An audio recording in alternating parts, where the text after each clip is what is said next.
All right, it's 4:30 on October 28th. Rules, Confirmations, Public Elections Committee.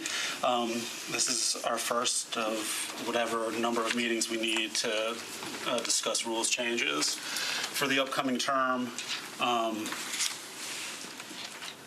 The hope is to vote on them at the first meeting in December, which means getting them to members, hopefully for the second meeting in November.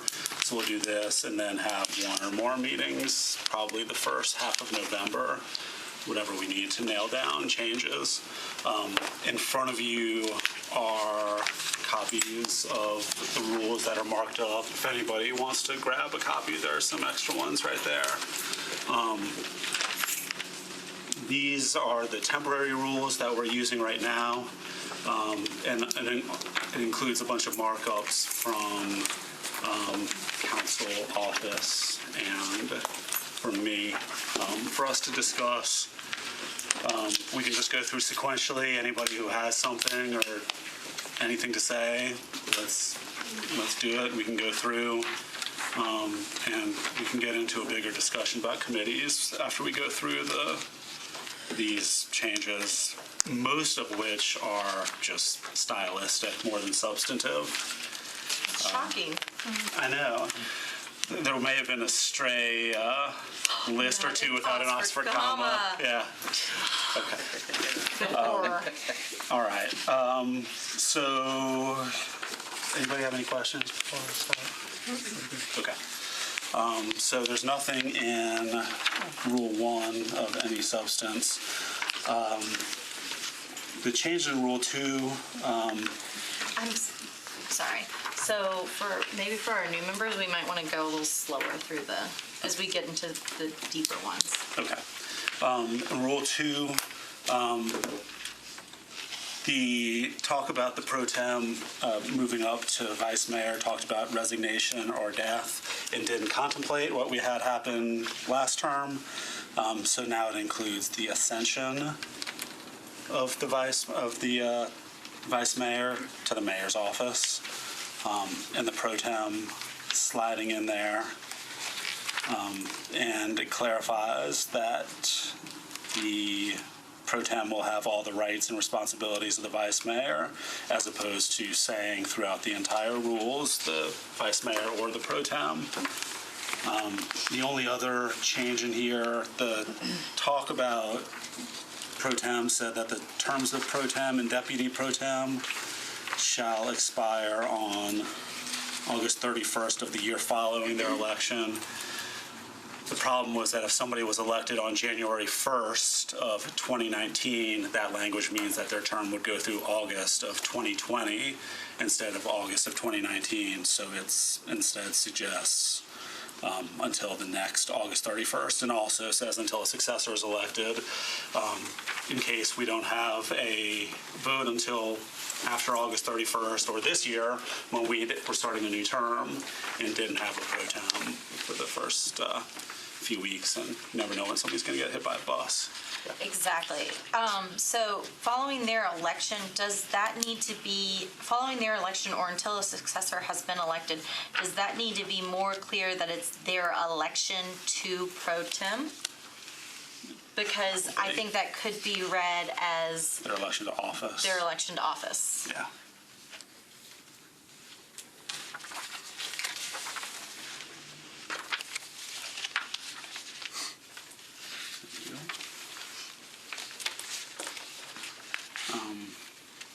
Anybody have any other questions or comments on this?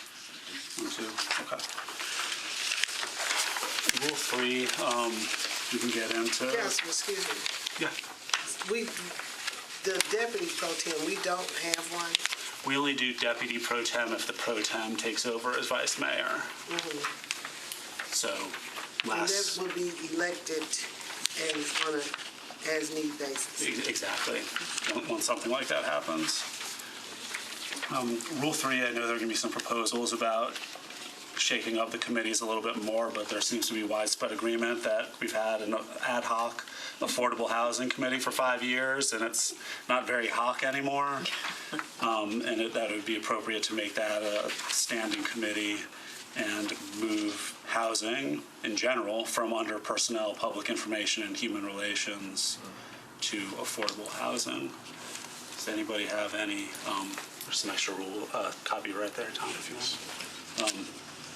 Anybody have any concerns or thoughts? I'll just voice support on it because when I was chair of personnel our first 2 years last term, when housing things did come to us, that will either housing things would come up and they wouldn't be referred to our committee because people just forgot that housing was part of it, I guess. I had made this thought and suggestion, and so I'm glad that it's been carried through. Because it doesn't, I always felt like the personnel committee was like all the extras from the other, like everybody else had committees that made sense, and we were just thrown in with the extras. So, I think it's a good change if anyone had doubt. Yeah, I have future thoughts on this, but I think it'd probably be best to like have them circulated to the committee for consideration, because I do think there's opportunity to consolidate a few committees, and before anybody worries, I think the consolidations I've thought of, I literally think nobody in this room except myself has lost of a chairmanship through my consolidation. But with the main thought being, as I think everybody's now experienced, whether you're returning or new member, running from one committee to the other 5 times on a Tuesday afternoon is a little tough. So, but I will get that cleaned up and have the clerk's office or the council office send it around for consideration. Okay. Thanks.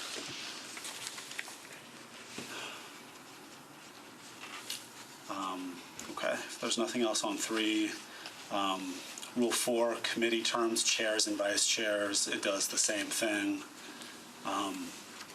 as we did with the Rule 2 for pro tem, changing how August 31st is phrased, and noting that until a successor is appointed.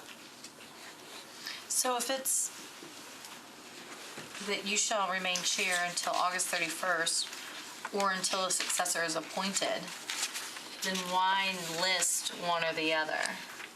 Why list August 31st if it's also just until your successor is appointed? That's a good point. Well, I mean, So we look at John Cooper and he just looks right back at us. I suggested this language. We should look at Hannah.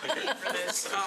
So I think that it was meant to cover this election year gap. So if there was somebody who was appointed, they could, remain the chair until the vice mayor appoints a new a successor. It's kind of that odd early September problem where the elections really haven't completed yet. It's meant to address that, but I'm of course open to any language or striking that if it creates confusion.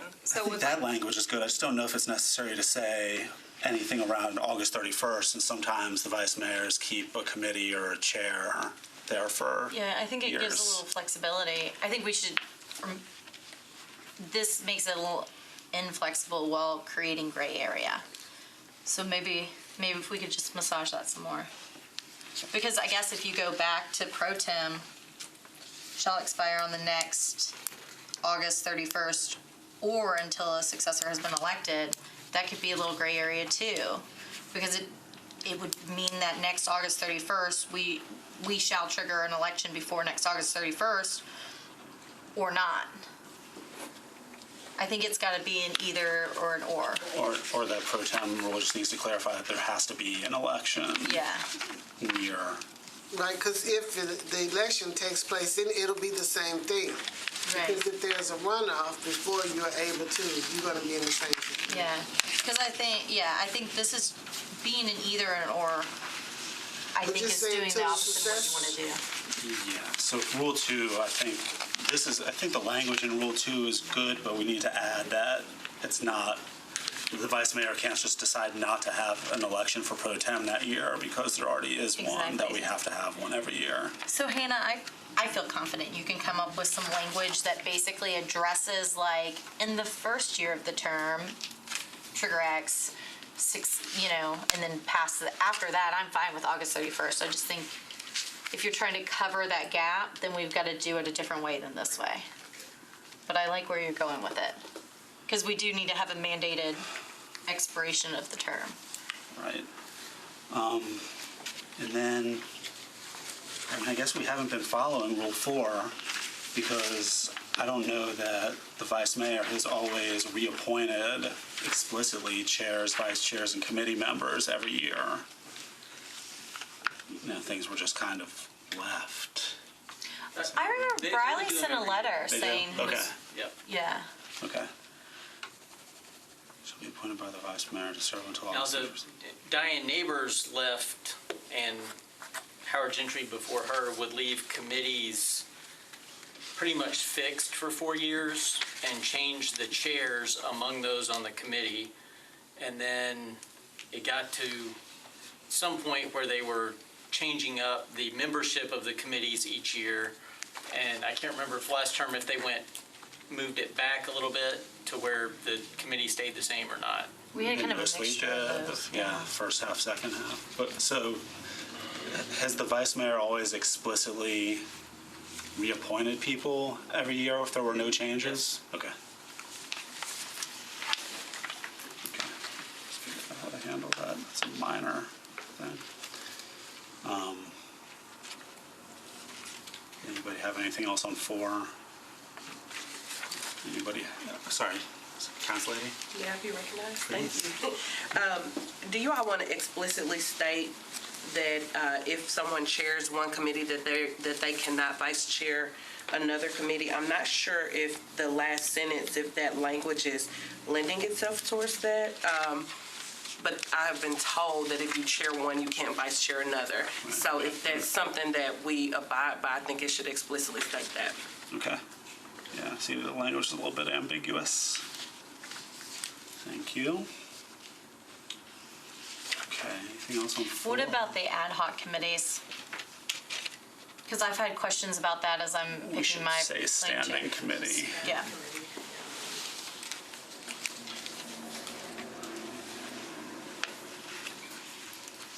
Anything else on 4? Anything on Rule 5 that says who is on the executive committee? Are you going back to put standing in number 4? Yes. Would you need to when it starts with standing committees? We know that that's what we're talking about, are only standing committees. It'd be good to clarify. Well, number 3 says standing committees, and then it says the standing committees of. Yes. So, I'm sorry, what do you? I'm just saying, would you need to go back and put standing in front of each committee because we're talking about standing committees? All throughout? Yeah, Rule 4? throughout the body of the. I think either that, what Sharon's saying, I hear what you're saying, that, or now that we, last term, second half, had the kind of special committees, and then this term, first year, this is how we're gonna annotate everything. First half, This second time, half. first year, we do have kind of our special committees again. So maybe it's that we have a section on that and then a section on special committees. Is that too in the weeds? I'll look at Hannah. Getting the same look from John the whole time. Either way. I like some reaction here, come on. I think notating the standing committees would kind of set us apart from looking at the caucuses as well. Because if we're talking about a caucus chair may also be a committee chair. So I think if we explicitly state standing committees, then there's no gray area. Right, I right. agree. And the sentence before that too, does it need to say the chair of each standing committee shall appoint a member of the, Unless you But change, so, unless but you in that change first sentence, it says, except as otherwise provided, all members of the standing committees. right? We got standing. I don't think we need to. Sharon's point, I think maybe if you just make it 4 period space, standing, with standing capitalized, lowercase committee terms, then that section is about the standing committees. Then we don't have to, then we, Sold. yeah. Aren't y'all glad I showed We're on up? the important stuff, all right. Sorry, was there an Oxford comma in there too, Enos? All right. Anything else on 4? We could have fun with it for a little while longer. Anything on 5, members of the executive committee, which does specify standing committees? Yes, well, and this might be somewhere else, so I'll look to Hannah and John and Dave. So when we were at the executive committee last, and so basically, like, to vote on the legal director's contract, we took a vote at the executive committee. So but it was like, we had to do that because it was because we needed a committee report. Yeah. So does that mean that, like, does the executive committee need to be listed somewhere as a standing committee or anything, or no? Like, what gives them the authority to be the committee that approves you? Or approves things like that, not just you? So I guess it's the fact that the executive committee is something that's specifically created by rule, and the vice mayor appoints this position subject to confirmation of the council, and that has just always been the committee that considers personnel issues related to the council office in general. Okay. Is that something that needs to be added as an executive committee duty, that they handle I think personnel issues of the?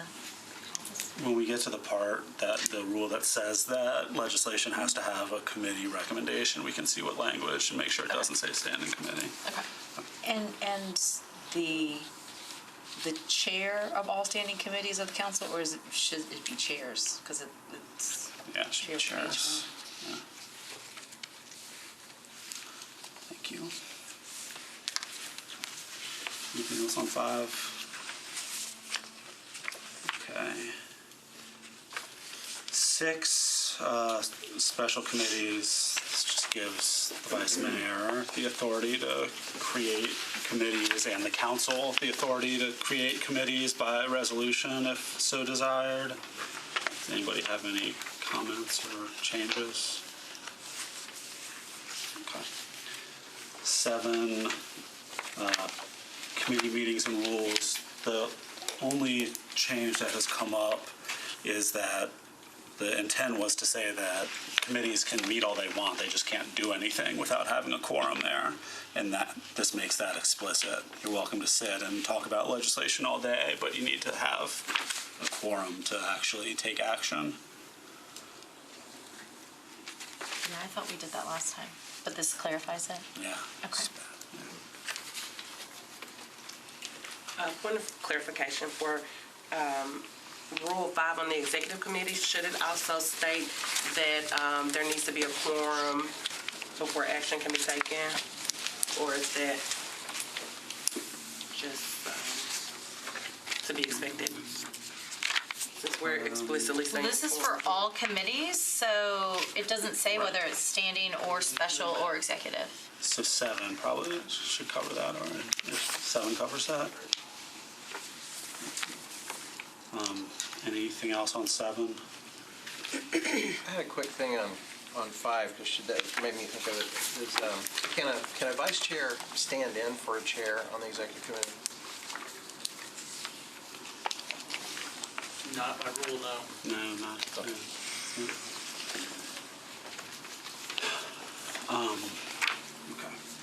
8.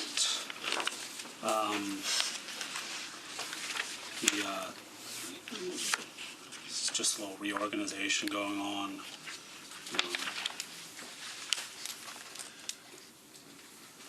And nothing of substance. What's that last language of 8 to the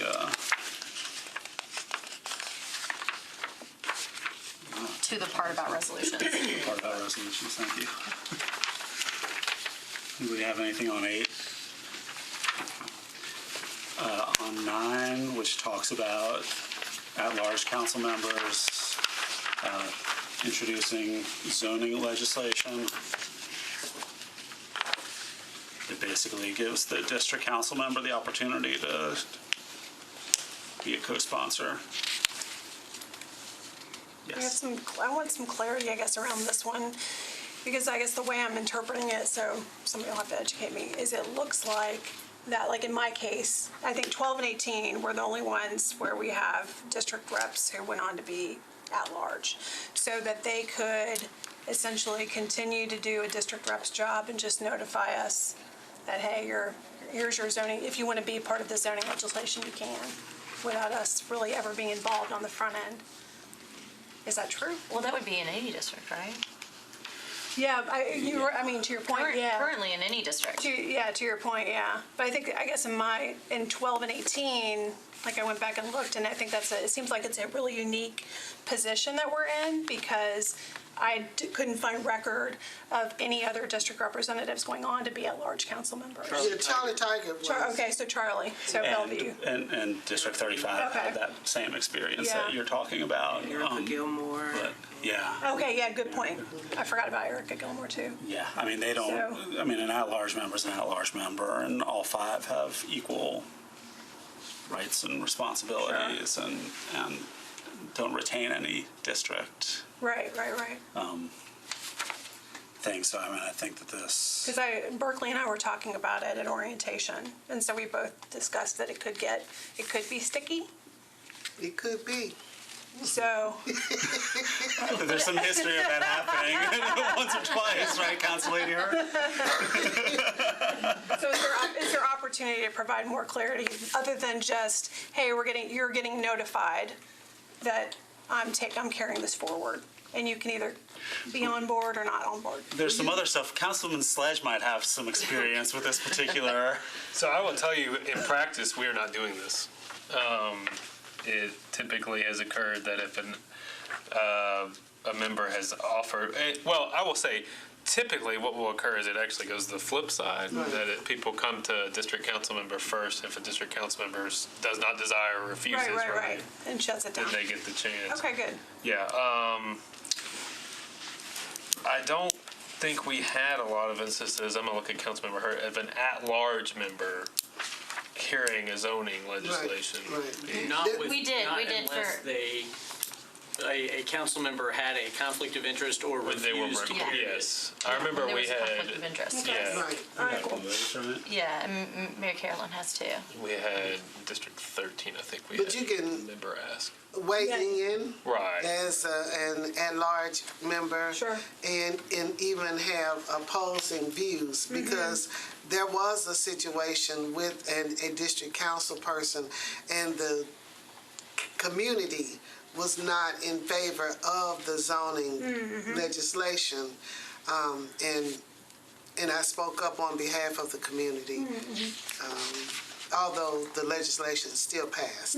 But I did, bring to the attention of people making the determination. Right.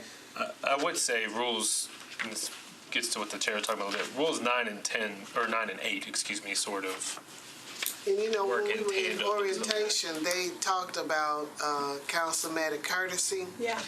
This is one of those situations where you would expect there to be, because in the situation with me and the other council person, I did talk to that person, and I told them of what I thought and my position, but Right. still we were on opposing sides. Right. Okay. Good info. So I on here where it says notified through the council office, so again, I guess maybe this needs to be any council member, not just at-large council member, to the Colby point maybe. And then where it's afforded the opportunity to be its co-sponsor. So, and this might be covered somewhere else, but so right now, I file any legislation, or any legislation is assigned to me, anyone can go and sign on to it. I have no say over who signs on to my legislation right now. And I have mixed feelings about that. But so here, it says afforded the opportunity, as if I filed legislation in Erin's district, Erin has the opportunity to sign on or not. Currently, I can't keep her from signing on to my legislation, right? So this implies that I, as the lead sponsor, can take that opportunity away from her in other legislation. So if this so again, like a resolution to say that tomorrow is National Tomorrow Day, whatever, National, whatever day, right? Yeah, something, I don't know. But like, y'all could all sign on to it and I can't stop you. It's only for zoning measures. This is only for like a Okay. rezone, so it wouldn't be anything that touches your district. It would be only for a rezone, and it's not including zoning text amendments, which is like the actual, they're going into Title 17 to change the Metro Code. It doesn't apply to that. This only applies to a rezone, and I think that it's pretty rare that it comes up that an at-large would sponsor a rezone Right. instead of the district council member. It's usually only in the case of a conflict or something like that. I guess it's seems just, like it's still the- strange for me to say afforded the opportunity, I because think like, it's saying before it gets filed, like the Before afforded it's before it's filed. Right. Okay. Like notified To be a before it goes on the co-sponsor. agenda. it says when any zoning measure is introduced. So is introduce the action of filing it with the clerk, or introduce the action of first reading? Because first reading and introduction is what the first reading and introduction. I would just say to be co-sponsor prior to filing. That would, But I think this is giving the at-large council member an opportunity to be the lead sponsor on some type of zoning legislation. And given that they have the district person could also serve as the co-sponsor. Right. I just still, the afforded the opportunity, because again, we never have the ability not to co-sponsor. I mean, I could co-sponsor everything in John's planning, and John's just, well, I do, because I'm planning chair. But, but John could sponsor every zone change in Aaron. You know what I mean? It's implying that there's something there that isn't there. But I think this is specifically about at-large.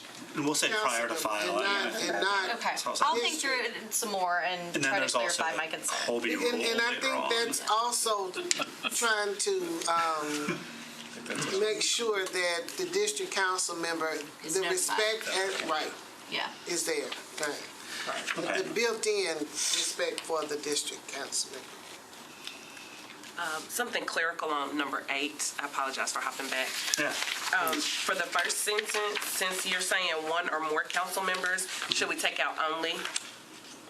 Introduced only by one would make sense. Introduced I was only by trying one to or say more. that it has to be a council member and not the mayor introducing it. So only council members can introduce Only legislation. by one or more council members. Well, you have to have a signature of a council member to introduce legislation. So the mayor could not introduce legislation without the signature of a council member. Where's that authority separate from this rule? Just kidding. Is there? Is this the is only it- is reason there that anywhere? council members have to be the ones Well, how- introducing legislation?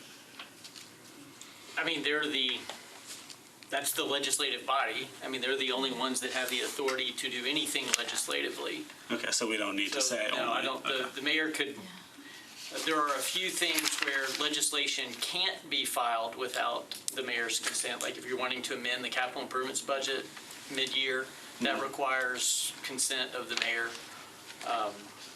on the front end. There are a couple things like that, but nothing that the mayor can actually file. No, but, okay, so even without saying only here, there's only council members can introduce I mean, I guess legislation. theoretically, the budget ordinance, somebody would have to sign it though. Yeah, like if How would you nobody, get if around everybody the rule refused. without you having somebody suspend Yeah, the rules? Right, somebody has to be I mean, the, Yeah. if somebody presents us with legislation, we're gonna file it, Like, if the Right, it mayor's just office doesn't get files on the agenda. legislation, it's gonna, Yeah, so it would be filed but never on the agenda right, without a can't get on council agenda member without a signature. council member signing. But the very next sentence says, the clerk shall not accept a proposed ordinance or resolution for filing unless a copy of the legislation has been signed by a council member. So, yeah. All right, okay, So got it. that's what takes care of it. Okay. Thank you. Got to 8, 9, and with 9, 10. Physically or electronically. Is there anything that, this might be a logistical issue in the clerk's office.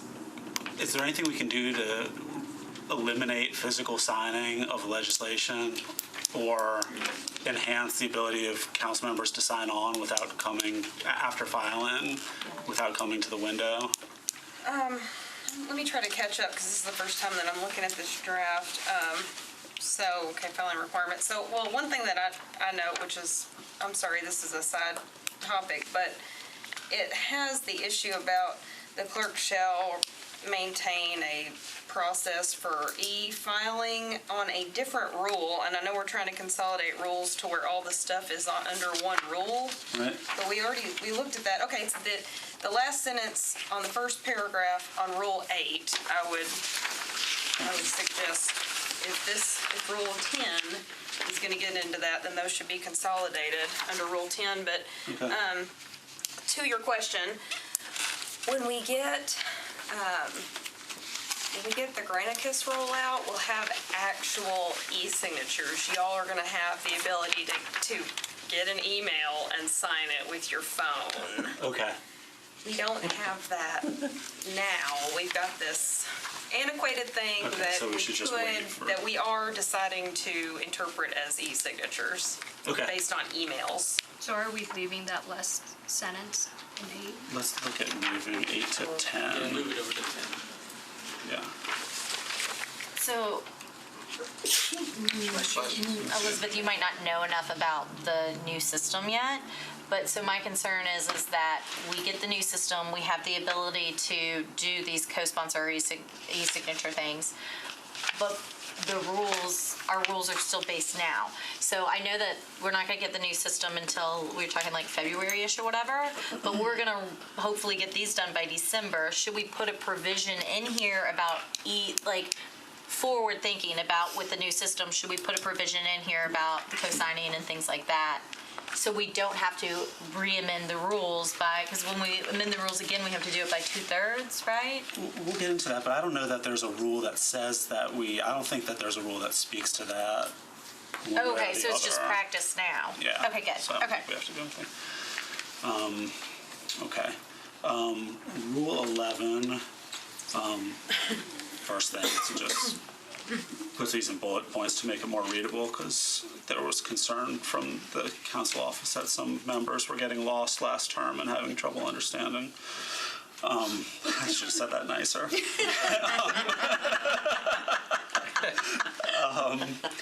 It specifies that we're going to use the strike-through underline for amendments that we've been doing, where any changes are notified, because it used to be apparently before last term where you'd get an amendment and you wouldn't know what actually changed. It could have just been the change of the word and you'd have to sit there side by side. And it was asked that this be put in explicitly because there was some concern from one of the metro departments about doing it, and this kind of just codifies it. It also gives the council office an escape hatch, so when somebody comes to them 5 minutes before the deadline with 8 late filed, first thing Monday morning with 8 pieces of late filed legislation, doesn't say that they have to get it done. If you're going to prepare something at the last second, then it's on you to either make sure the council office has the capacity to do it or that you have the capacity to do it yourself. Does that make sense? Yes.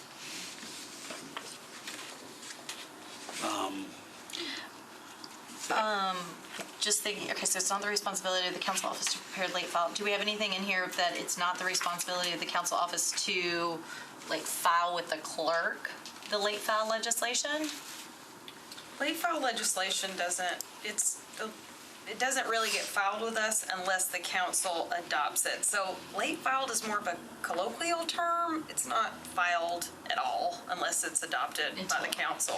Okay. And then, it's adopted into filed the after. legislation. It's not even really kind of physically filed even then. I think, were you trying to address the Friday deadline here, or is this the Tuesday deadline? This is, I guess it's really the Tuesday deadline initially, yeah. I was just thinking through the Hannah drafts something, or Hannah or John is like, we can't get this, so I draft it up myself, put it in a format, and I send it to Hannah. Is Hannah still responsible for walking it over to this end of the floor? It never goes to the clerk. But it never, so, It goes in that packet in the email. okay. Yeah, I was gonna say, we would email it out, assuming that it meets, the amendments packet deadline, and if not, we'd spread it on desks. Okay. Yeah, the council office would still do that.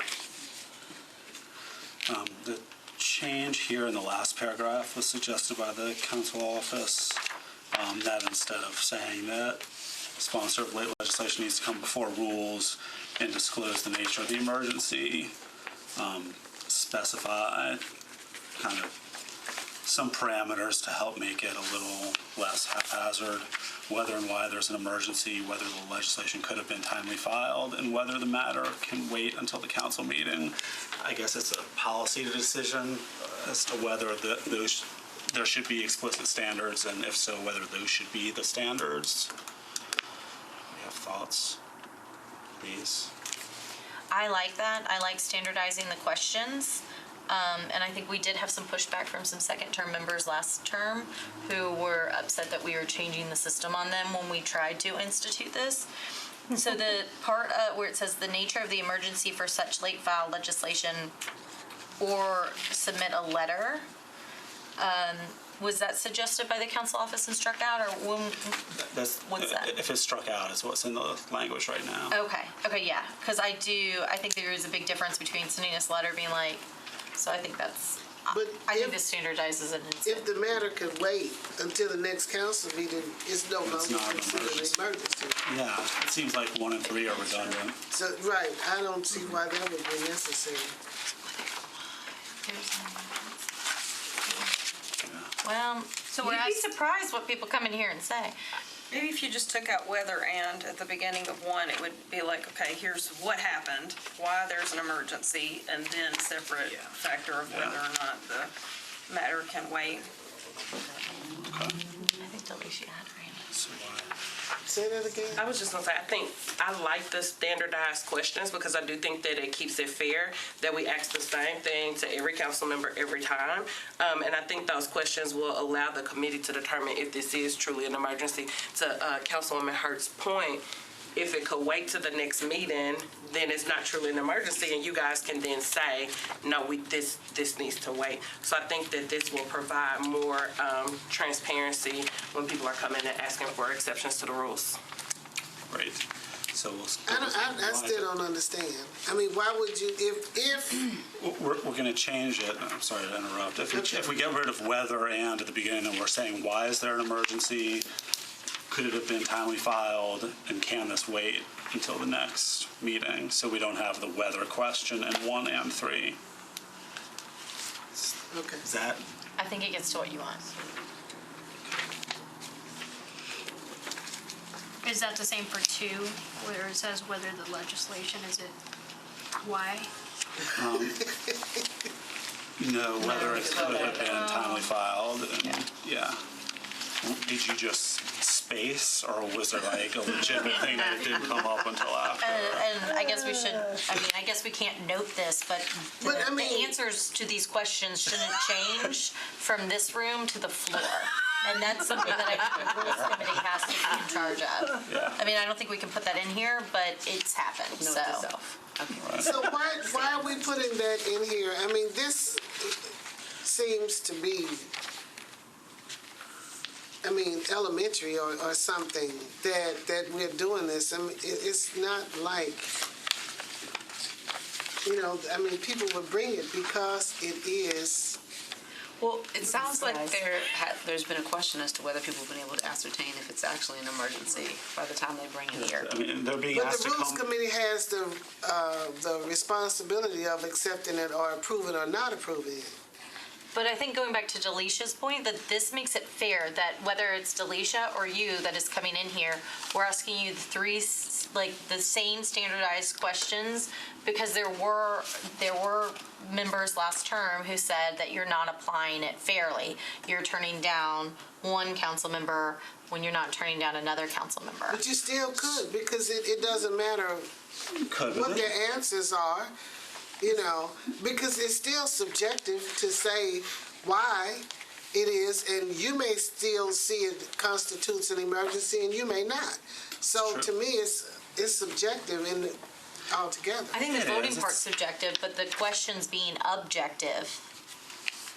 I think it's an attempt to set a standard for what constitutes an emergency when it comes up, and at least give us all baseline. People are going to vote how they're going to vote, but it's saying, these are the conditions that you should be able to meet in some way, Or the information to share.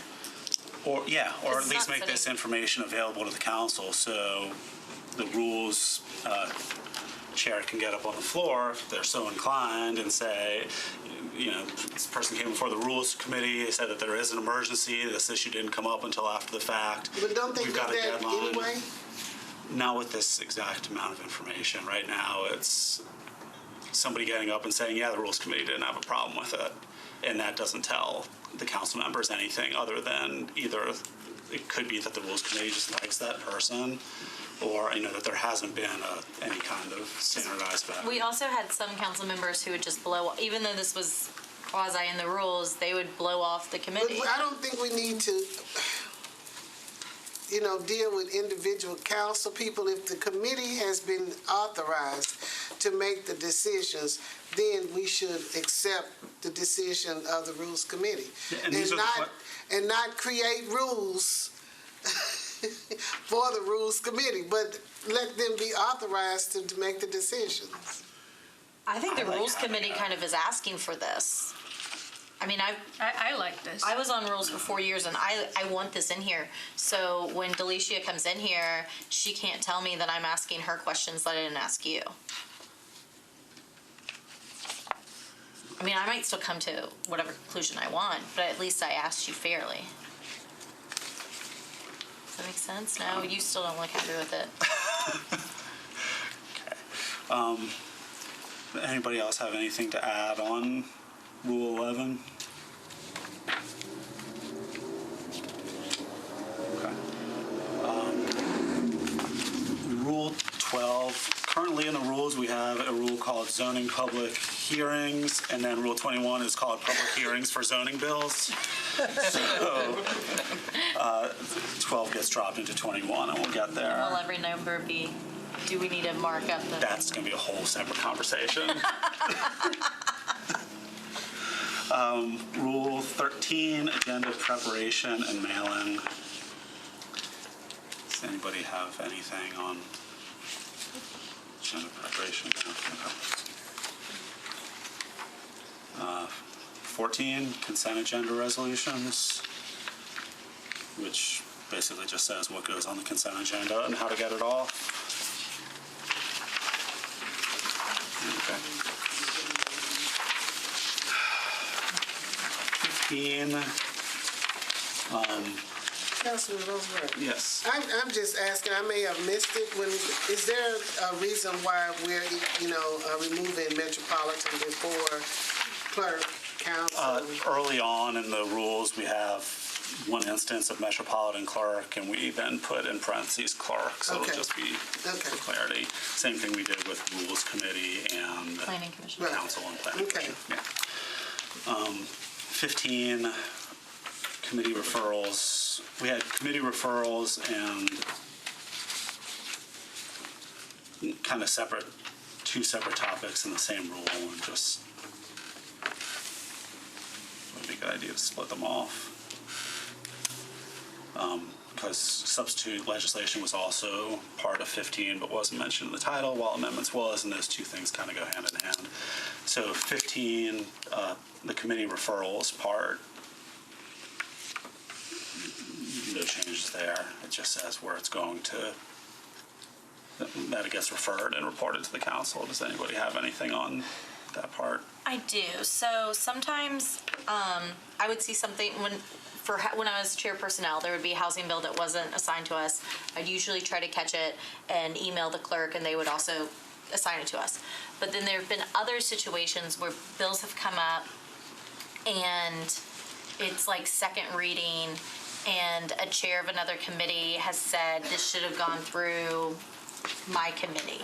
So when it's been unclear. Sometimes we defer and we refer it and defer that. Sometimes we haven't been consistent with it. Sometimes we go ahead and take that vote on second and it gets sent to the committee before third. Or sometimes we have held second, we haven't voted on second to send it to that committee. and so it's like a deferral. So that might need to be clarified somewhere else, but how are we dealing? I think we need to standardize how we deal with the deferral, referral, re-referral. I think often that can come into how much support there is for a bill plays a part, what kind of timeline it's on plays a part, and how substantive that committee's concerns are. So I don't know that we'll necessarily be able to standardize it. Okay. Yeah, I mean, ideally, everybody would catch that as soon as the agenda comes out, but that's not realistic because the scope of the legislation can change throughout its path. Yeah. Yeah. I'm fine. I just wanted to bring it up. Thank you. Amendments to legislation. The change here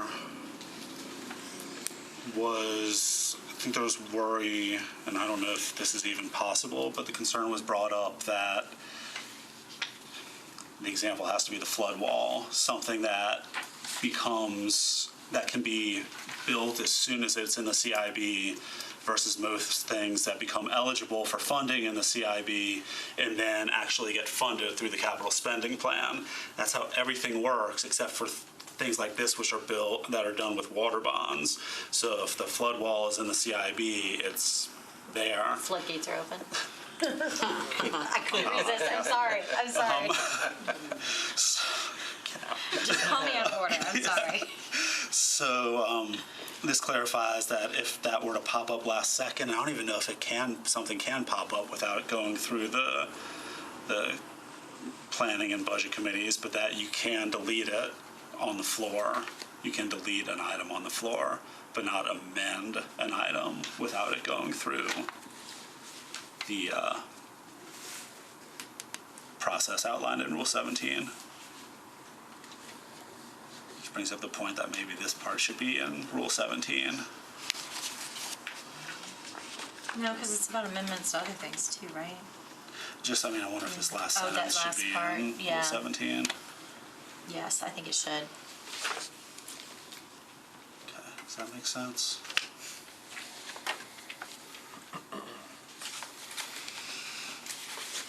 I think you could argue either way. Does anybody care about arguing either way? Nope.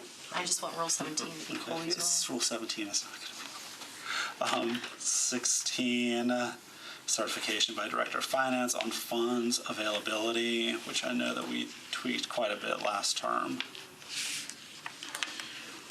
We being not me, and I think that the current chair of budget was really involved with that.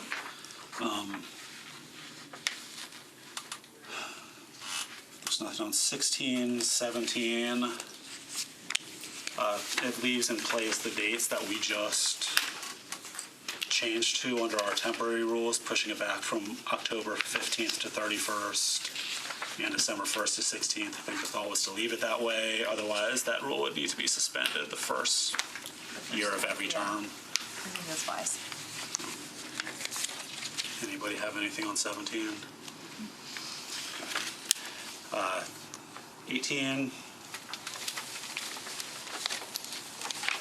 That we cannot approve the settlement of a claim against Metro government without the Director of Law recommending it. Are settlements of claims resolutions or ordinances? They're resolutions. But they're never an ordinance? No. So we should take out ordinance? Could somebody theoretically You could. do it? Okay. Anything you can do by resolution, you can do by ordinance. Okay, cool. You just don't have to.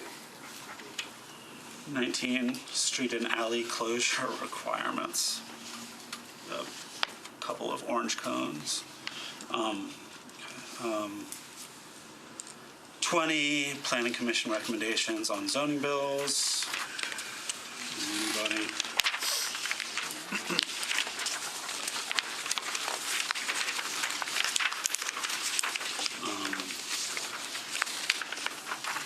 21, just takes the words delinquent taxes out of the headline. It doesn't actually do anything, and then it takes that language from Rule 12 and puts it in 21.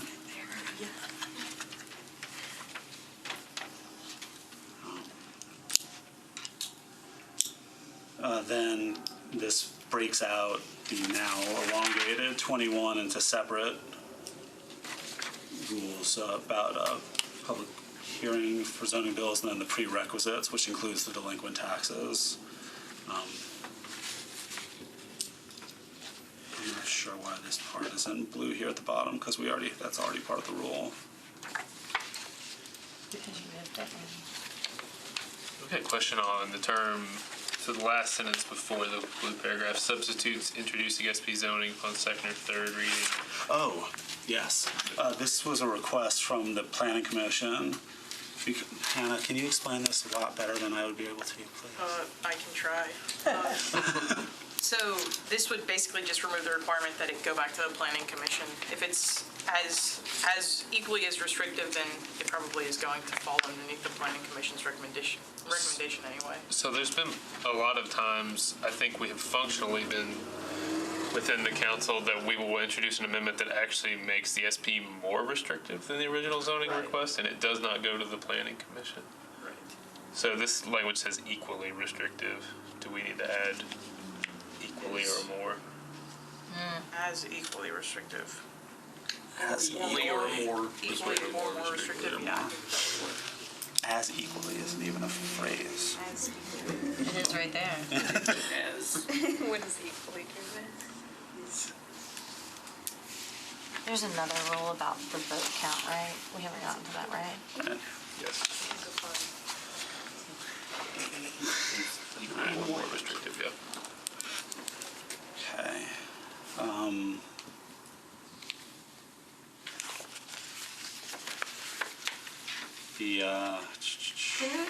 While we're consolidating some things, I think I noticed, yeah, the thing about the fees in 20, it is part of this section that we just inserted into this new rule. The fees paid part goes with that Oh, okay. map and parcel, and I don't have any preference, just pointing that out. Got it. 22. Trying to get from the Okay. So we're moving from 21 to 22. The last sentence of 20 is going to go to 22. No, sorry. Not Well, 22, technically the it'll be new 21 and a half. Yeah. I got another question on 21. So on the prerequisites, it says any property proposed to be rezoned shall be current in the payment of property taxes. I understand this is old language. It seems to me there could be a circumstance. It seems to me this is meant to read a rezoning for additional entitlements. In other words, Yeah, it's not like a mass down zone or something. right. Oh, yeah, so you might scoop up somebody in something like that. Yes. Okay. We're doing an overlay. Yeah. Good point. Good catch, Colby. They call them. Okay. 22. All right. Oh, that's why that's in blue up there. That was, again, that last sentence from 21 and a half used to be in 22, and that's why it's up there. And now our changes are in blue instead of red. 22, I think, speaks to what you were talking about, Councilor Murphy, where somebody could sign on to a bill and then withdraw it under our current rules. Yeah, I'm wondering if this needs to also include something about amendments, hostile amendment, like but no, because I mean, you can put, like, I could amend your legislation over you, like, if you're the primary sponsor, I could amend it over your objections anyway, so. Yeah. So this just says that anybody, I mean, right now, somebody could sign on, stand up, and withdraw, and the bill is gone. Yeah, I like that. What do we mean by written authorization? What, is there a form that has been It should defined? probably be to the council office Be within, like a letter, like I'd letter. probably think like close to like a sponsor approval letter. Letter to the vice mayor, probably. Okay.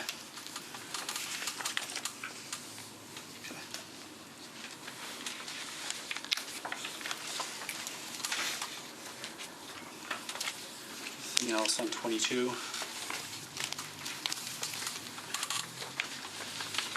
23 just moves the change the order of the paragraphs. Does anybody have anything they'd like to discuss on that? I do, sorry. I've got a lot of thoughts, clearly. So last term, there were a couple times that zoning bills had the public hearing. The council member then would stand up and say, I'm indefinitely deferring this, and then it would magically, they would then go through the process to put it back on the agenda.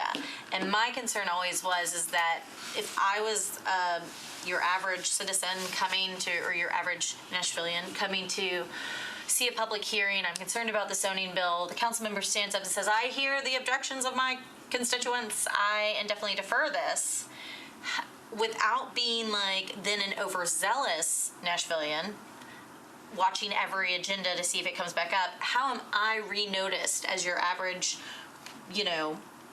neighbor that I heard Erin say she indefinitely deferred this, and then she waited the 90 days, put it back on the agenda, passed it through, and I never knew any different. So I thought it was indefinitely deferred, and then I've got a nuclear waste plant going in next door.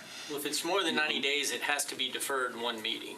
So you couldn't. But what about the public, on a zoning bill, the public notice is my concern, is can we make them remail it out? Because I'm notice of the public hearing, can I have notice that it's being that there's not a rehearing, but the council's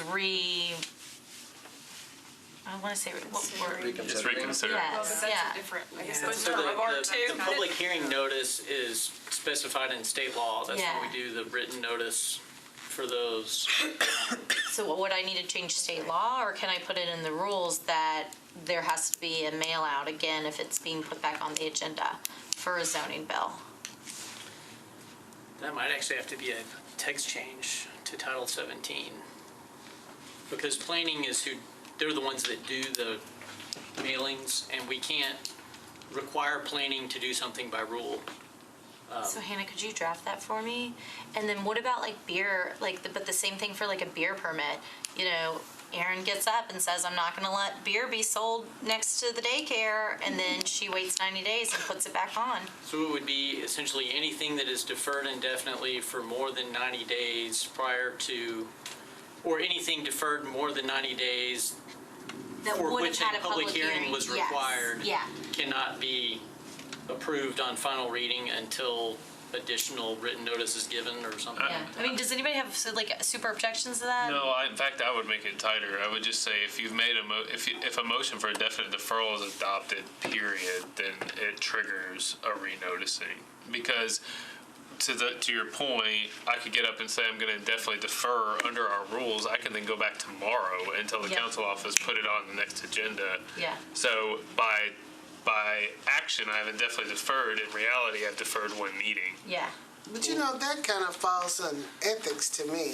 That, Yeah. in a lot of what we had. And I don't know if the vice mayor can say or do anything, but in my opinion, the last term, I believe that the vice mayor should have stepped in and done something to the council members who may have, Use this rule. exactly.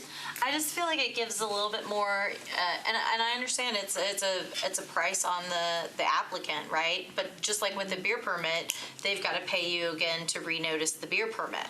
So the same way that a beer permit is renoticed in the newspaper if it's deferred, I just feel like I think a zoning is much more impactful than letting a beer permit. And if we're doing it for beer permits, heck, I want to know if that nuclear waste plant's going next to my kid's school. So.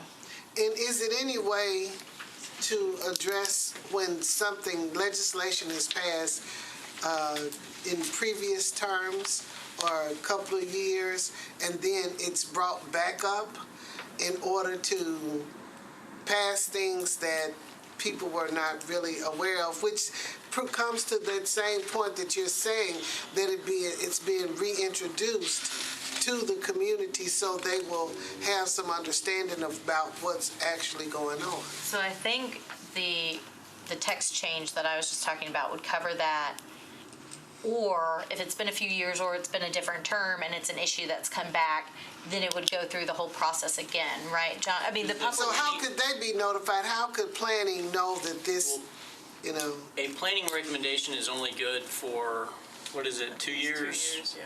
And so anything that would go into a next term beyond that would have to go through the entire process again anyway. So beyond 2 years, it goes through the whole, you're re-noticed anyway.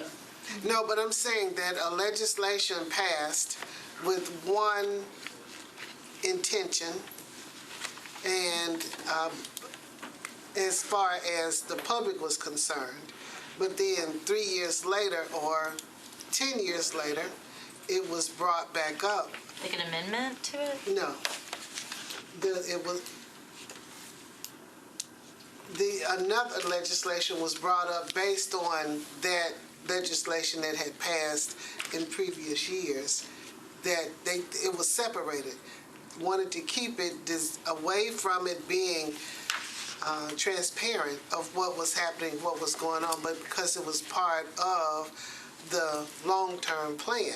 Like a phase 2 or something, like a secret phase 2 Yes. to the nuclear waste plant next to my kid's school? Yes. So they're going to do this nuclear waste plant anyway, and they get the land zoned to do that under false pretenses of it being something else. And then they come back 5 years later and say, now I want to pursue this nuclear waste plant because it's, received well, because the legislation has already passed and it can't be stopped based on it being a nuisance to the community. Are you talking, John, are you hearing her maybe infer that like this is like a vested, like the phase 2 might be a vested property right? I mean, it depends on what was approved originally. Like if it was a phased PUD or a phased SP, then you would be vested under state law. So I'm not sure. It sounds like that this is kind of beyond the rule issue. I don't know how to address that. Is there a specific? It would still be noticed, though, right? Yeah, you'd still go through the. Because if you had that issue, Because it would be a new zoning bill. it'd be a new zoning bill. Unless something was your vested property right, like that it was an accessory use. But that would so have like, been approved in the bill originally. It would have to specify the phasing in the bill originally. So nuclear waste plant phase 2 would be in that bill that was passed. But what if it wasn't? Then you would have to go through the entire process again. Right. But it's okay if you go through the process again, but now the legislation has already passed that would allow the nuclear waste plant to be there. I think she's talking about like an accessory use to my nuclear waste plant, which would be my nuclear reactor. I mean, we probably should use Or your something coal else. ash ponds. Yeah. I think she's talking about like an accessory use, unless you've got a better example than a nuclear waste plant. I think we might be beyond anything that we can handle in the rules here.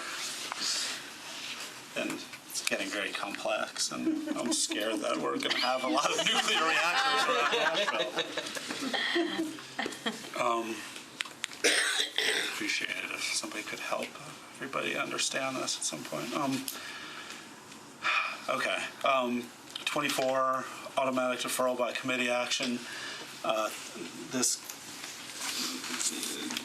to get to what we want, we had to change the last word of the first paragraph. Otherwise, it was saying that this rule doesn't count as this rule. So I had a question over this rule last time we put forward on the indefinite. I mean, we introduced the indefinite deferral rule last term. The 2/3 of the voting members of any committee to which it is referred. I was told that that is intended to say of the voting members present at that committee. Yes. Is that accurate? I guess that's a legal question. Okay. I mean, sorry. I'm not saying that that's the right language. That's the intent. That's the intent. It might be worth saying of the voting members present. I think it. Or does it? I think it was clarifying that an abstention wouldn't count one way or another towards the 2/3. So 4 to 2 to 1 is still 4 to 2. I see what because you're an saying. abstention isn't a vote. Okay. Yeah, it would have to say 2/3 of the voting members to which the committee is entitled or something. I see. For it to not be not, yeah. present. Gotcha. Okay, that works for me. Originally, when the rule was passed, the first time it came up, it was on the end of the agenda, which I think was the intent, and it's been interpreted a few different ways. So if somebody, if anybody thinks that we should put it somewhere else on the agenda, I think the more important thing is to just have some consistency with where Rule 24 legislation goes.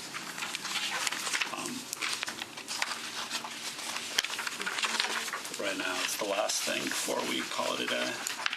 I like the specification because that lets me know we're talking about it says voting members, but that is specifying 2/3 of the people that are there present voting and not 2/3 of the body. The committee. Second paragraph, number 24, second paragraph, page 11. 2/3 of the voting members present and voting.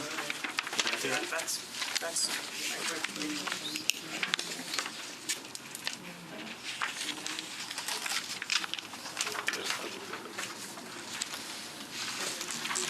Okay. Anything else on 24?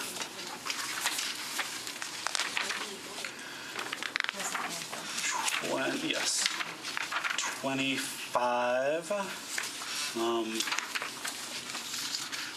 So that second paragraph there is the language that we deleted from Rule 8 a couple hours ago. And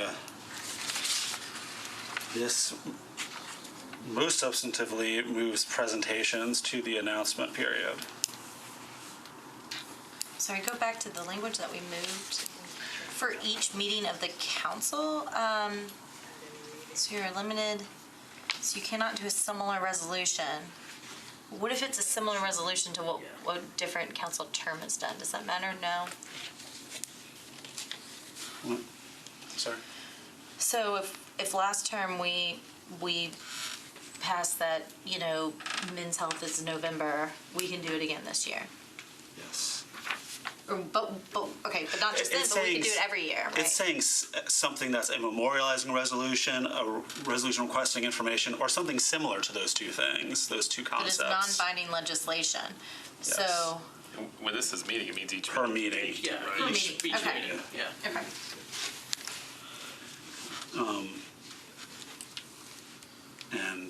And then the other thing was having presentations between 6 and 6:30. Any comments? Does it mean extraordinary matters?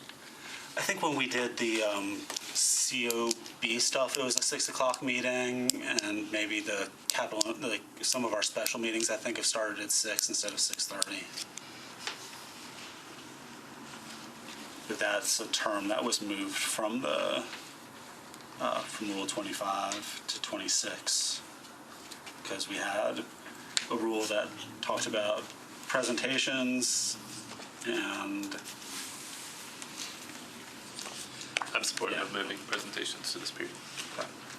anything else on 25?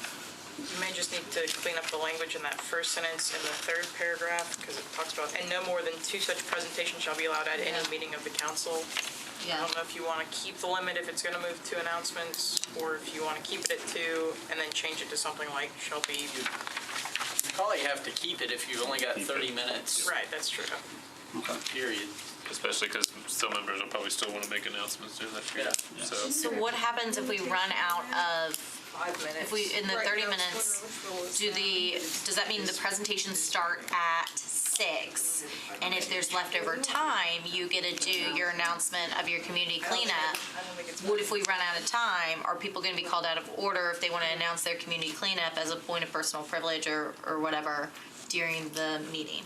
I think they'll be up to the discretion of, I guess, either the vice mayor or the pro tem, but I don't think that there's anything that says that announcements can't run long if announcements run long, right? I mean, sometimes we start the council meetings late, and hopefully that won't happen, because that would kind of defeat the purpose of this rule. Although Rule 26 might address exactly what you're saying. Okay. I guess it doesn't say only 30 minutes. Only 30, yes, exactly. I don't know. Shall be held at least 30 minutes prior. When we start running into committees, and Elizabeth's gonna have a heart attack. Anything on 26 or 27? During Publix. All right. Vote 28 doesn't have any changes besides cutting 10 words off the title. 27. I'm sorry, 20. Did you do 27? What do you got? Notary No, I Publics. just didn't hear if you did it. Yeah, 26, 27, 28. 29, the language says that whenever there's consideration of ordinance or resolution, the first person to talk or be recognized is the sponsor, and then the second person recognizes the chair of a committee to which the matter has been referred, which we've never done and doesn't really make a lot of sense. So this clarifies that it's for the purpose of providing a report from the committee if such a report exists and has not been previously provided. That was always the intent, it just wasn't written that way. Wasn't clear.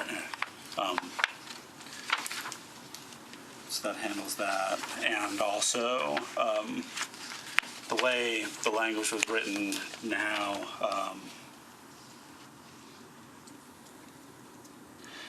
suggested that a letter would be sufficient on the floor, which we've never accepted.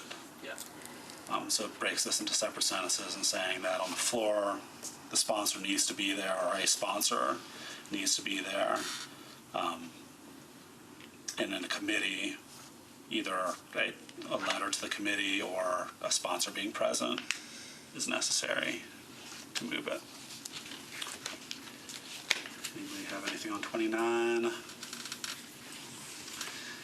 30. I have a couple. Okay. On 30? Yeah. So, So does Alicia. is it possible that we can limit the amount of time that people have to speak? If you're the sponsor, you have the greatest amount of time allotted, and then only one or two people speak after that, because there's like 7 or 8 people all agreeing. It's so much time wasted. I mean, sometimes And could it be limited time-wise? sometimes there's Social pressure. I mean, golly gee willikers. Can our votes just speak what we agree with? I agree. I mean, there's a lot of You like have those polls that you punch everybody in. It doesn't show the name, but are you thinking this? Or there's a lot of grandstanding, and I rise in agreements. Exactly. Yeah. Can we cut that down so we can all go home? Like, I mean, that's what we're supposed to be doing. I think our legal staff is And she's in. only had how many meetings that you? Yeah, really.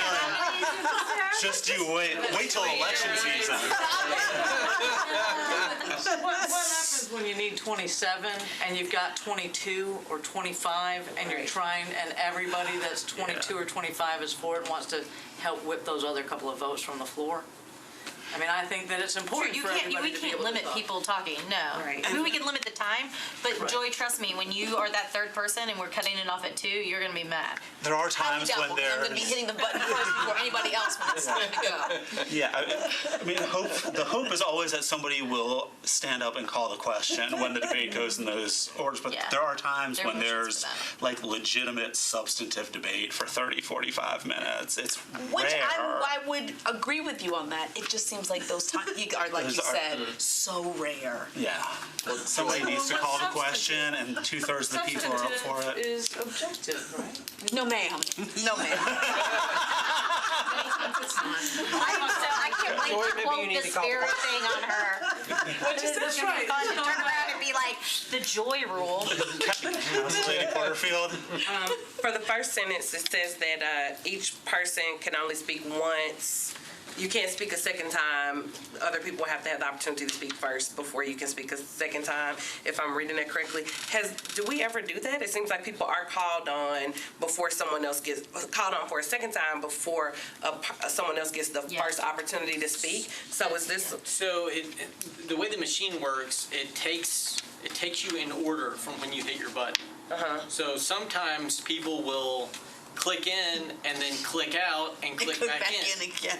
And I mean, I do know the vice mayor tries to make sure that before it goes back to somebody, that everybody who wants to speak has had the chance. But if you are in and take your name out, it makes it hard, because then you're back in at the So in bottom of the line. practicality, it's hard to do that. Yeah, so with the current system, will the new system do something different, do we know? Probably not.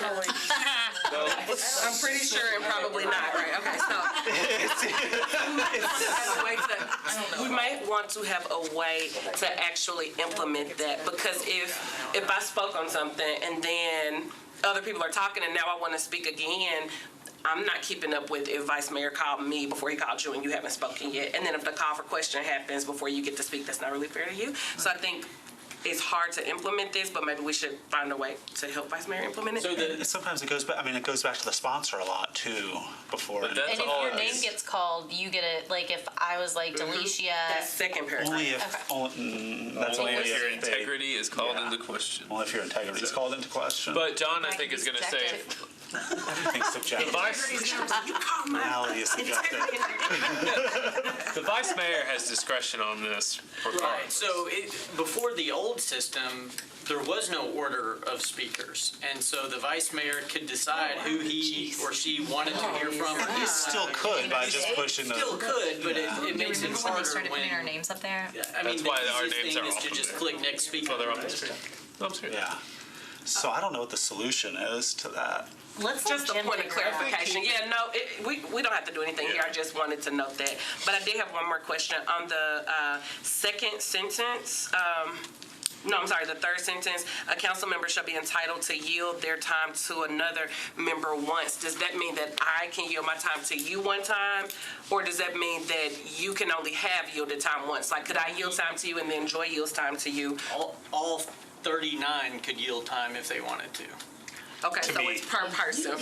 But One only time each person can yield. to a member Okay. once The Oprah per deal. debate. Yes, Per meeting? I think it's Per per year? discussion of that. It's been interpreted as per discussion of that motion. So That might we be need the motion. to add that. Per- Because now that I know that, I'm gonna motion. be like, you yielded your time 3 years ago.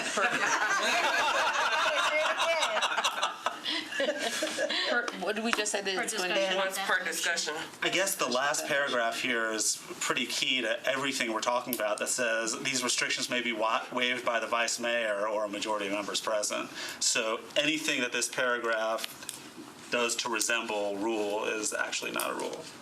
But also there's this idea of limiting everybody to 3 minutes, and the idea that you should be able to say what's on your mind in 3 minutes instead of rambling on in circles for 5. So if these restrictions may be waived by the vice mayor or the majority of the members present, so when the majority of the members present waive the rule, that is something that is, I assume, voted on, Yes. right? But the vice mayor, so like Schulman could just be doing away with this anytime he wants without telling us, right? Yes. Do we like him having I mean, that power? that doesn't, Guys, that doesn't happen. And, I mean, no, I'm going to disagree. It does happen. But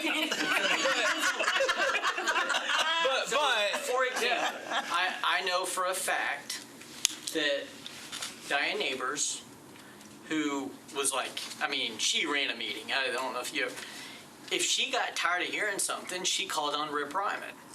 And Rip Ryman would call he knew that he was never seeking to be recognized, and if she called on him, previous question. I mean, it was just kind of a. And I think we've told Zach Young he needs to do that, but still. And there. yeah, But if I see that Zach Young's button is not pressed and he gets called on, I know Joy's gonna throw a fit that she didn't get to talk next, even though she's saying the same thing as You wouldn't Colby. know whether that. Does it show on the screen if your button? Okay. It shows on my, Doesn't it? but only the the new ones might not, So but the they people might. behind you can see it. Okay. No, Yeah. you're just looking over. It doesn't say who's. It says if my button has been pressed. all that. So if my so if button you're is not eavesdropping pressed, on. if I see that Colby's button is not pressed when he Yeah. gets Okay. called So that on, keeps that from happening. But all that to say, we still get to vote on whether we agree agree to call the question or not. Right. Yes. So, I mean, the power still lies with us, but I think the power actually should lie with the vice mayor to run the meeting. So, and then we determine if we agree to those parameters, whatever they may be. You can always challenge the ruling of the chair. Right, exactly.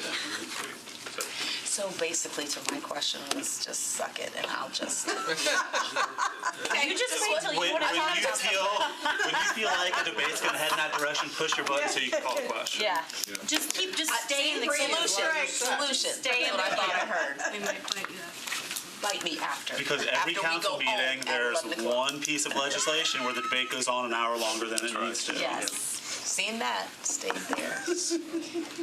Okay. Anybody else have anything else on 30?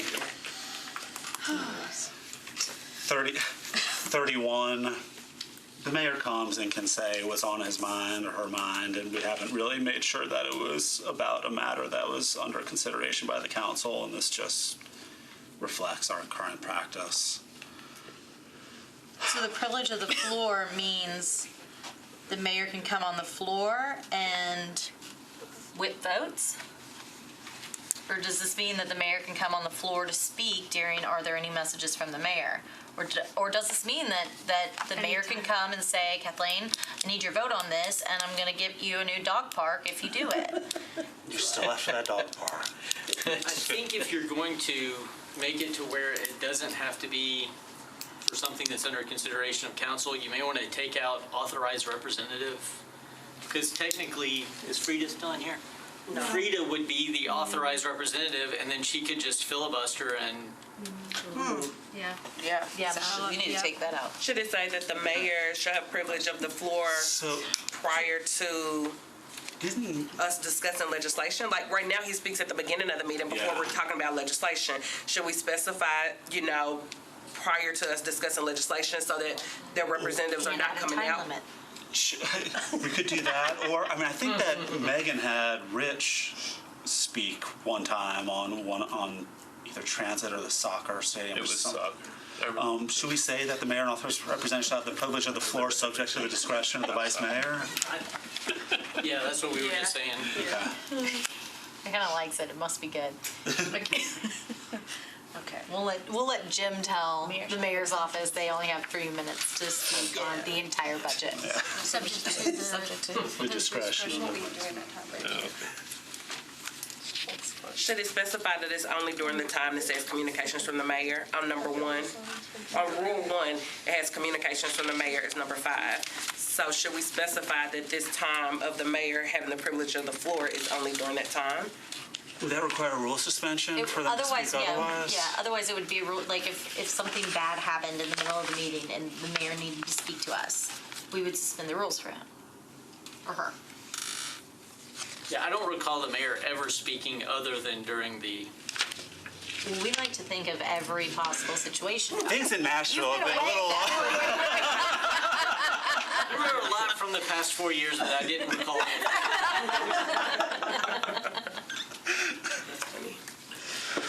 Well, we can all sleep on that. It's not like this is Yes. we're not marrying this tonight.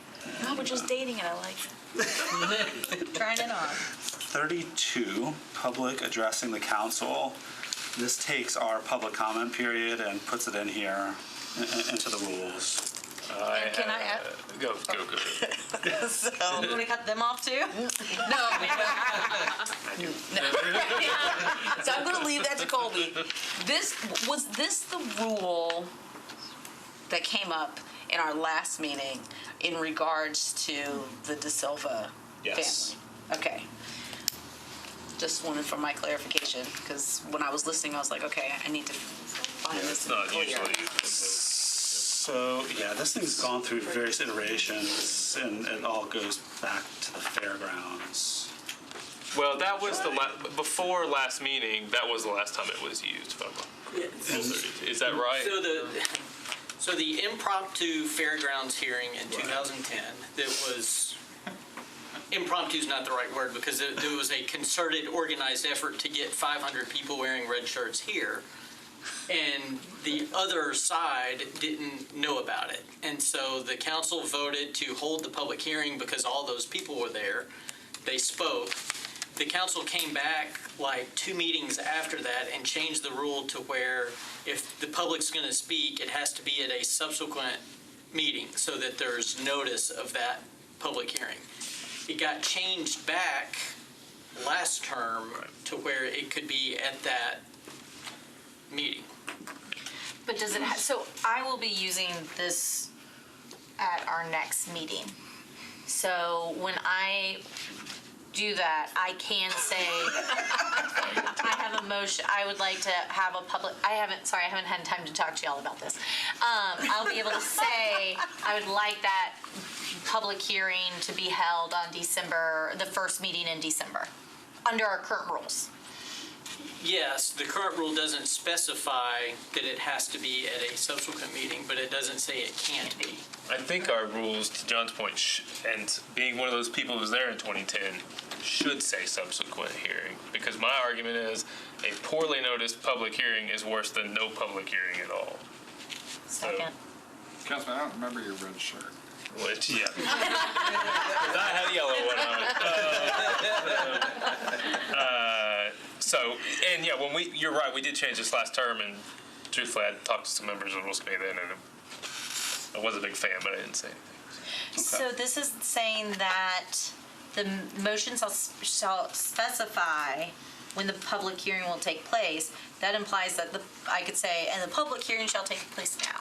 Yeah, well, exactly. That was to make sure that members understood explicitly that there's going to be a public hearing right now, and this predates our last meeting, versus making a motion, the sponsor intending to do it in the future, and suddenly saying that we're going to have a public hearing and it happening that meeting. So this, what we're reading here, though, means that it could be at that meeting. So It's not mandatory the next meeting. Please. I would suggest to just say Yes, to subsequent meetings. a subsequent meeting that the member would specify when getting up to speak on the floor. And then there's planning. I'm kind of struggling with this though. What happens when something happens in the city and the community comes out? So think about with the CIB, think about, I think when Justice for Jacquees came out, like what happens when this situation has now happened and the community has come to speak to council? You have to suspend the rules.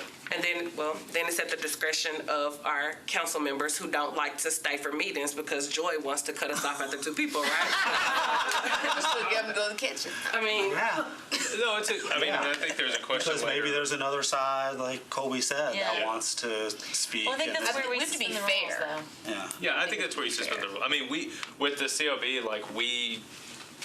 we suspended our entire operation. Yes. We recessed Stopped and the then came meeting back. for 15 minutes to Yeah, talk about yeah. it. right, and And that was and- wonderful that happened. I don't want us to now block that and No, say no, that can yeah. never happen again. Yeah, for sure. So are you saying we shouldn't mandate that it's an automatic bump? The public hearing is, you cannot say I want a public hearing now unless you suspend the rules? I don't know the answer to that because I agree with, like in the situation where he said the fairgrounds, the opposing team should have the opportunity to voice their concerns as well. But when we have a showing of the public in an emergency situation, we don't want to automatically say that they have no voice. So I think she's saying that have the opportunity to suspend the rule. We could change the rule and then just suspend it if something like this happens. Yeah, and I think there's kind of a shade of gray. I mean, it sounds like the concern is about what the threshold should be to be able to say that we're going to have a public hearing tonight, and whether it should be as steep as having to suspend the rule or as lenient as. What about 2 discretion of thirds. the vice mayor if it's going to be at that meeting? Is that, But I want to make the motion, like for mine, you would make it for a subsequent. okay, so that would be different. Okay. So I guess what I'm thinking is that, so there's one population that may be trying to be manipulative to show up and work the system and say, we know we're kind of treading on the line of the rule, but we want to be manipulative and get our voice out there, and the other team can't come to we don't want to reward bad behavior. But then on the other hand, if you have maybe the community doesn't know that this is the rule, and you have a showing of people that have showed up because there has been some type of city emergency or whatever, we don't want to stifle their voice. I don't know the solution to that. I'm thankful I'm not on the Rules Committee right now. I don't know the solution to that, but I just want us to think about You just both want to throw a sides. bomb at us. So. I like Let y'all sleep It's a with it. nuclear bomb. it's subsequent and then suspend the rules when that opportunity, should it arises. Because otherwise, it sounds like bedlam. I think we need to Is sleep this- on this one and come back to it. Okay, yeah, let's vote next meeting on how to approach this. I think that it's either 2/3 or suspend the rule or some sort of other threshold, like 3/4 or something like that. And let's figure out how to do that. And we'll vote next time. I have an unpopular Can I ask- opinion about the first piece. With the 33? With Rule 32. Okay, what's your, We're on 32. I'll ask my question after this. Richard, if you want. Okay, this may take a while. I believe, is my opinion, that our second public comment period, the non-typical zoning public comment, has actually worked better in doing 2 minutes for the public. Because we get 2 minutes, people speak, it's clear, and we go to the next person.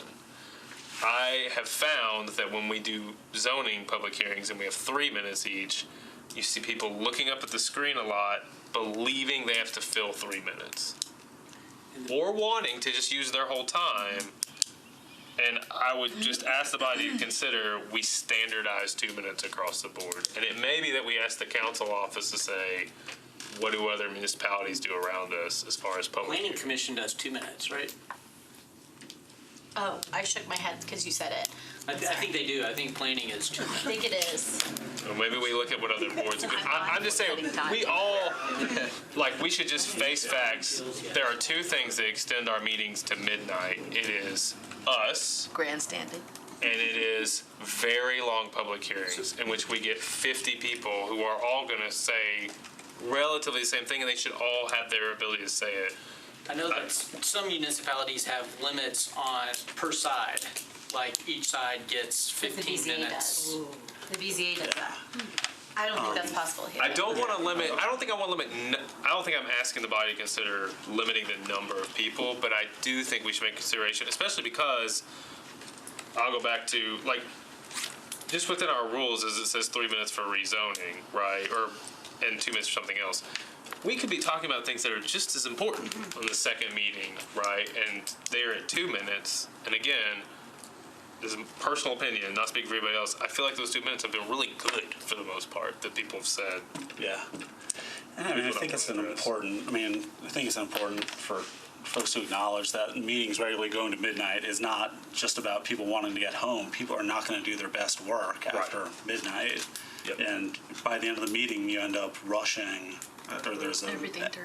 yeah, can't the think. need to I'm move okay beyond with it, too. things. I'm So fine with let's, I think Do we have it in here limiting them to only speak one time for 2 minutes? Can somebody get back in line? it says each individual is allowed this many minutes. And I think that it's, well, I don't know, I could be wrong. If they- but I think We it's take a name of everybody. But it doesn't say I can't get back in line. I mean, I we've think had vice each mayor comment would call period. that out. I mean, I would tell him. It just, nobody's trying to do it. I remember one time when someone tried to speak on both sides. Well, that happened at the planning commission this last That happened to Thursday. us last term, for sure. It was I had a zoning bill where somebody spoke on both. I mean, sides. besides somebody getting confused. But it says each comment period, so does that Right. quantify both sides, or is that 2 minutes for, 2 period. minutes against? lawyers. I would think that, It says, Matter what I think. the current language that's stricken through in this version says that parties are allowed to speak for 3 minutes each. I think it's meant to be, each individual gets 3 minutes, period, Okay. I would say up to, currently, right? whether we decide on 2 or 3, we need to say up to mirror the. I don't think that it's per, In each matter, I think it's per item, per public hearing. oh yeah, per so should item. it say People get up and for speak. this many minutes per matter? Right. But not like once per year. No objection. Okay. Anybody else have anything else on 32? We're not going to make it through all these, y'all. We didn't last time. I don't know why you thought we would tonight. I didn't know we did last time. All right, 33, motion to table. It clarifies that Rule 34 about the budget ordinance supersedes this, which just means that you can't, the budget, you can't call the question first thing. Sorry, Joy. And this just clarifies that these rules about motion for previous question don't supersede it. The second paragraph there, motion by 2/3 needed to prevail for previous question is what we do now. It was suggested that we just put this in here so it's easier for people to find, since sometimes folks ask what the threshold is. That last paragraph gets moved to 34, and that's why it's stricken through. You'll just stop me when you have something. 34.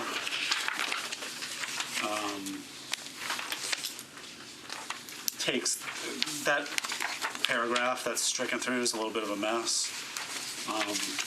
And so and one of the big problems is it says that each proponents and opponents each have to have 15 minutes of debate, and sometimes people aren't on either side of a budget. So it's not really clear which time where they would fall. So this instead gives time for overall debate, since we don't ask proponents. Talking about council debate, not public hearings.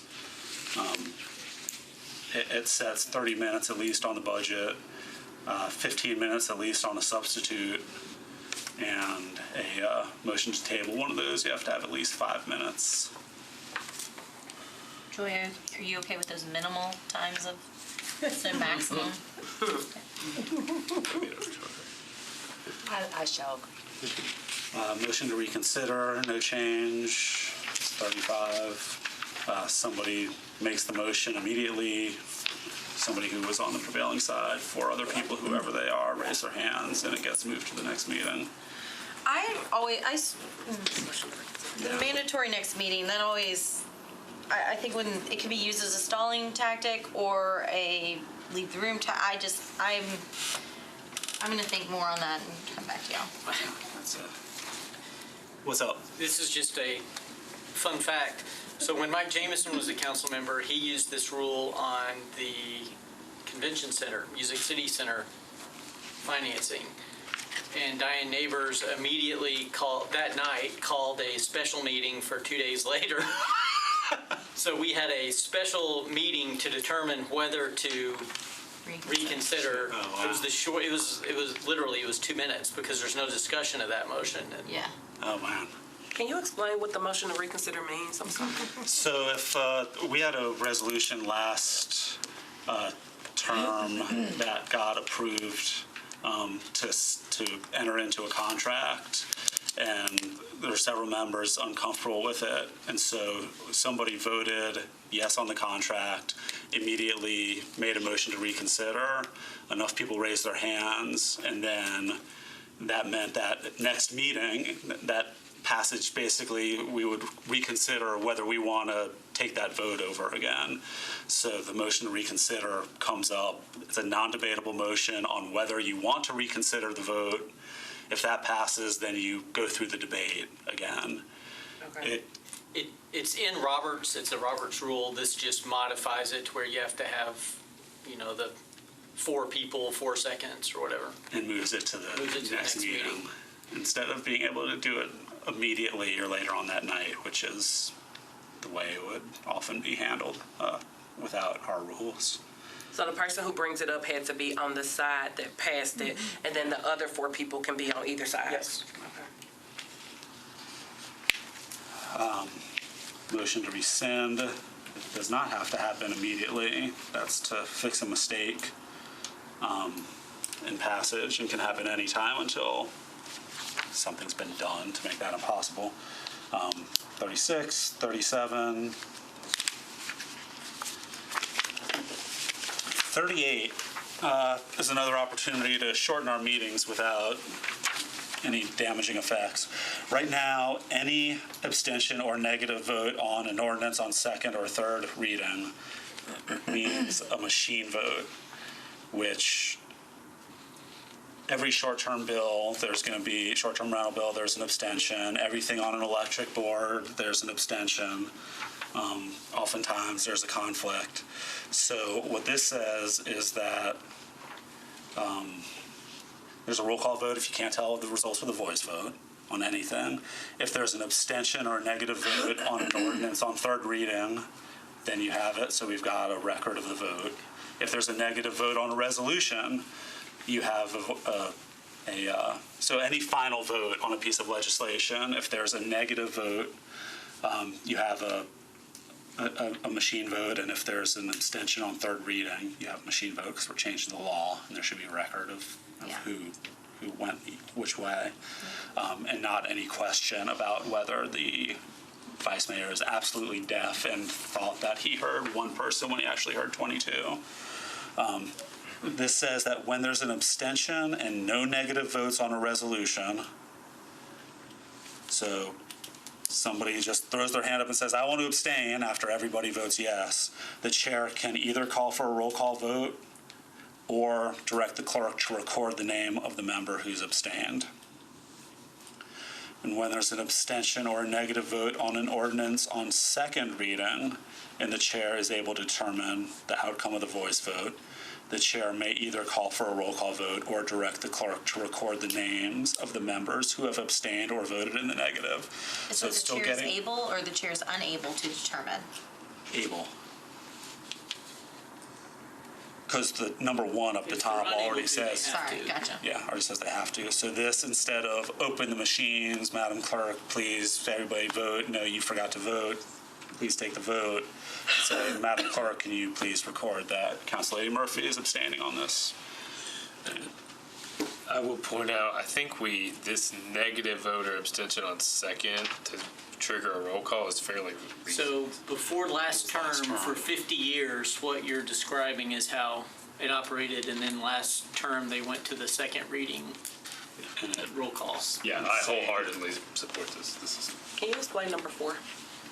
Upon the record. So if there's a voice vote and people either want to record a vote because they disagree with the ruling of the chair or because they want a recorded vote for whatever reason, they can immediately ask for a vote, and if then the chair, we had an instance with a very close vote last year where one person raised their, last term, where one person raised their hand, said they wanted a recorded vote, and he said, well, only one person asked for it, so we're moving on, when instead of asking, does anybody else want one? So this says that in addition to that, the vice mayor needs to say, does anybody else want one? And if 3 other people want a recorded vote, then you go ahead and do a machine vote. And so are we, I feel like at the legislature, you have to, if you want a roll call, you have to say roll call, you have to make the roll call motion before the vote is taken?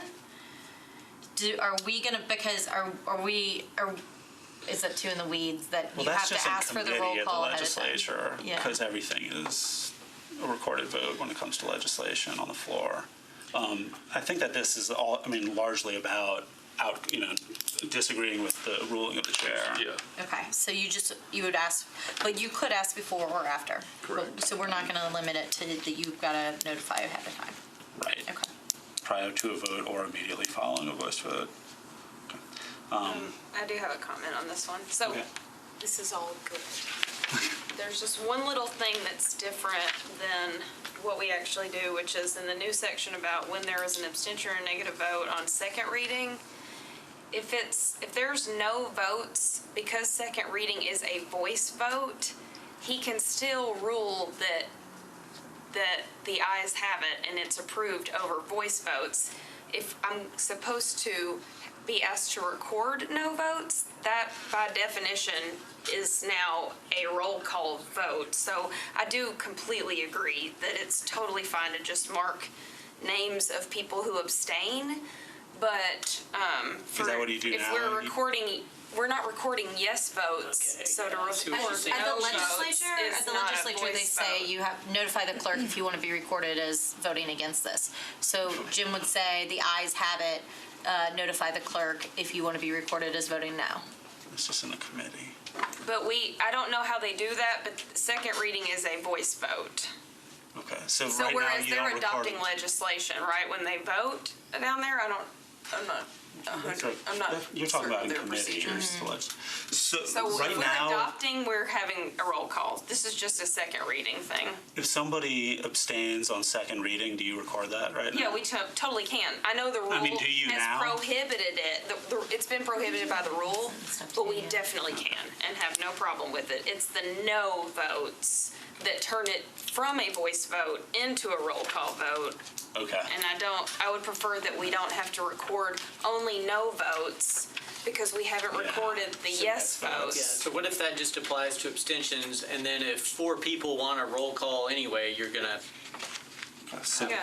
what do we need to do Abstentions to are this different. language to accomplish that? Sometimes, there's a different rationale for an abstention, and that should be recorded. just take out voted in the negative and just say, Yeah. record the names of members who have abstained.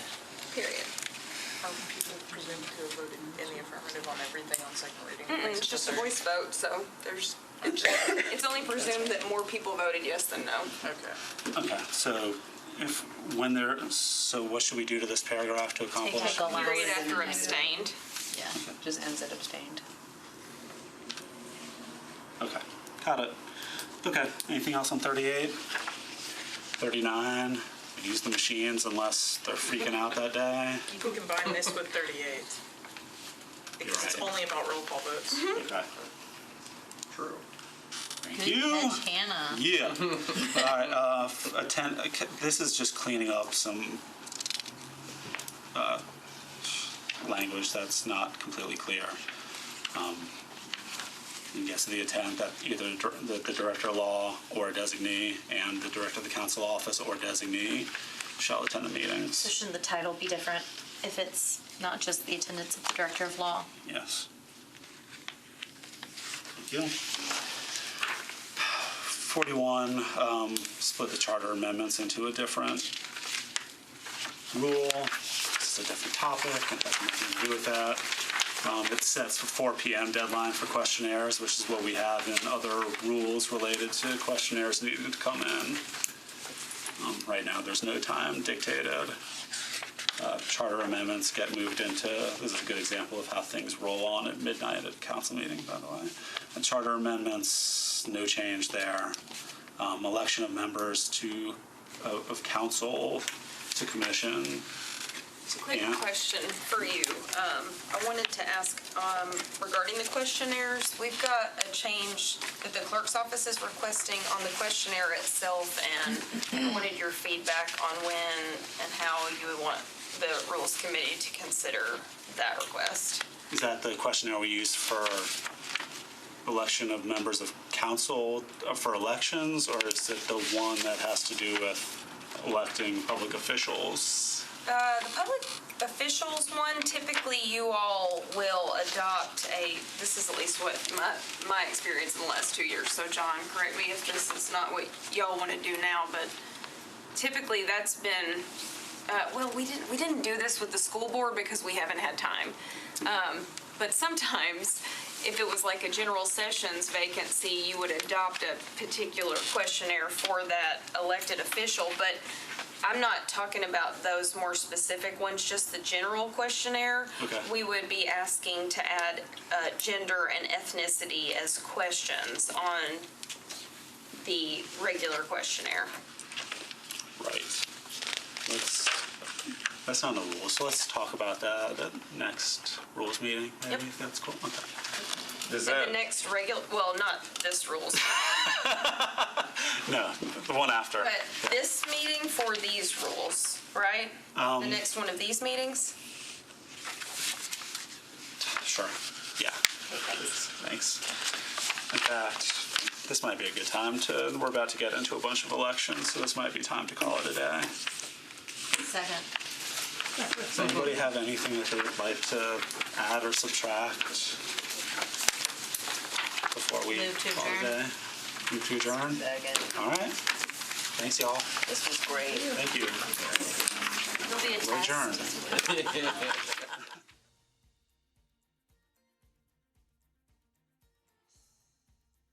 This has been a service of the Metro Nashville Network.